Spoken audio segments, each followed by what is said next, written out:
I chose you, brother, in the yellow shirt. You know how special you are.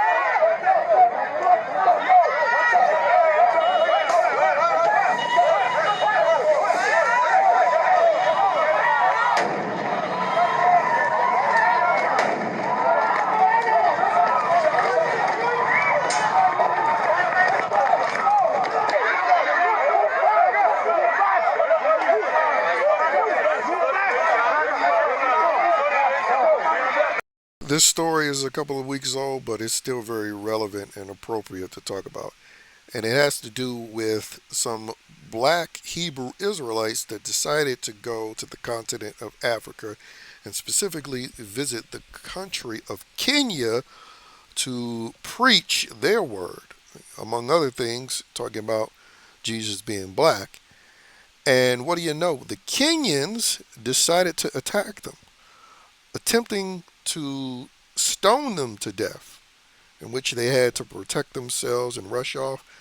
There was even like a smoke bomb that got released behind them, scattering the black Hebrew Israelites, who are those loudmouth, obnoxious Negroes that not too long ago defended Kyrie Irving for sharing a link.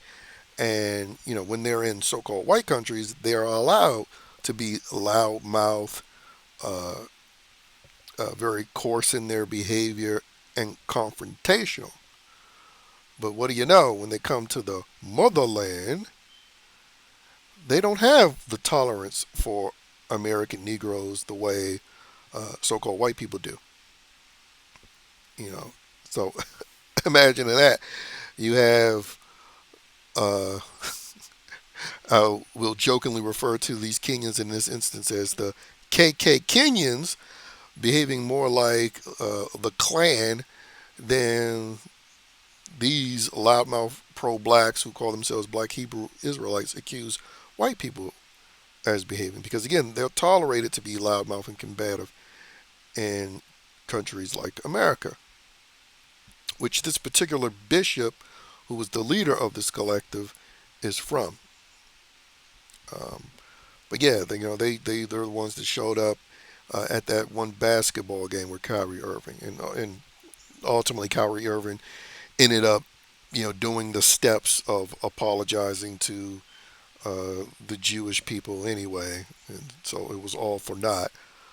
But again, I just find this funny, and as you could easily predict, even though there was just a bunch of Kenyans attacking these Negroes, you still have people in the comment sections of these posts saying, "Oh, well, they're just brainwashed by white supremacy." So ultimately, it's still blame Whitey for Kenyans trying to stone him to death because they had a bunch of purple shirt Negroes being loud and sort of instructing them what they should think. Because that's where you have to take it in from the initial standpoint of what the Kenyans were saying.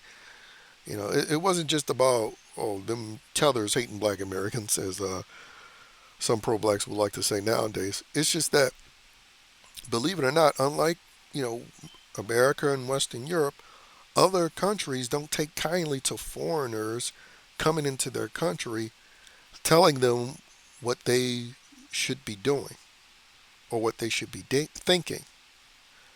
Again, that's a privilege that American Negroes have in America and in other Western countries.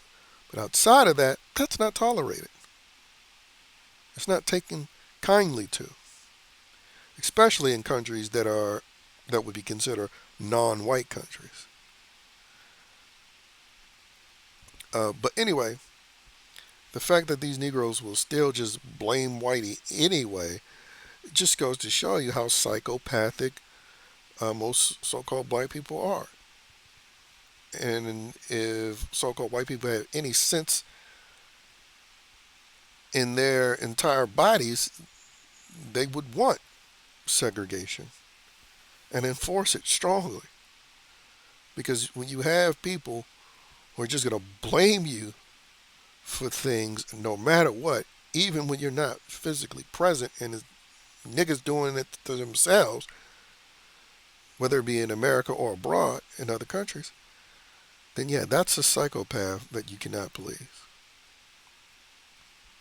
And also, another point, when these Negroes are going down the rabbit hole of their slavery narrative, they always like to conveniently leave out the fact that uh, so called blacks weren't stolen from Africa, but they were sold by various African nations that profited off of the slave trade. And so they essentially sent these Negroes in purple shirts away, and they're like, basically, why are you back here trying to tell me what to do?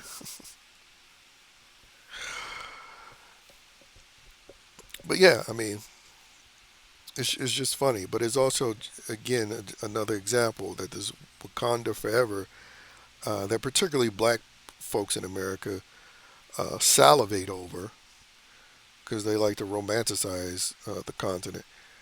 That Wakanda Forever nonsense is just that nonsense, and it's never going to happen. Because the reality is, these people are of different tribes and thus different identities. They don't identify by a color you can find in a crayon box, black.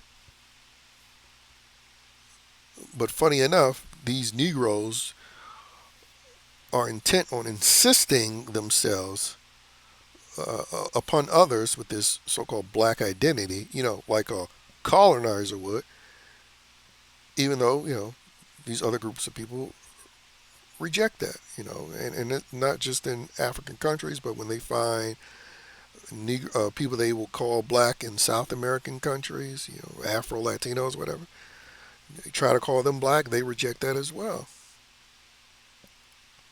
Because they, in fact, do have a culture, unlike Negroes in America.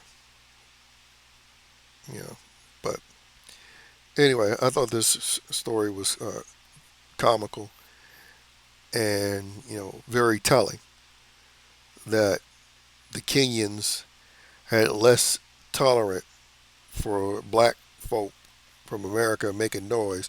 They had less tolerance than the white folks that these purple shirts and Negroes like them always love to complain about.